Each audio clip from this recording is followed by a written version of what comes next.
seven well-trained Jewish terrorist or underground organizations were indiscriminately carrying out military campaigns to spread fear and chase Palestinians away from their homes and villages in the years leading up to 1948.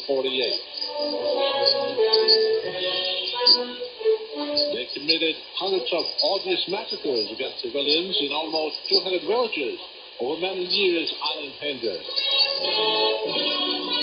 The massacre that stands out in the nation's memory is Deir Yassin, a Palestinian Arab village of roughly 400 people near Jerusalem. In 1947, the population numbered 900,000 Palestinians and 600,000 Jews. In 1949, the number of Palestinians fell to 150,000, and the Jews rose to 1 million. These numbers demonstrate how Israel, by 1949,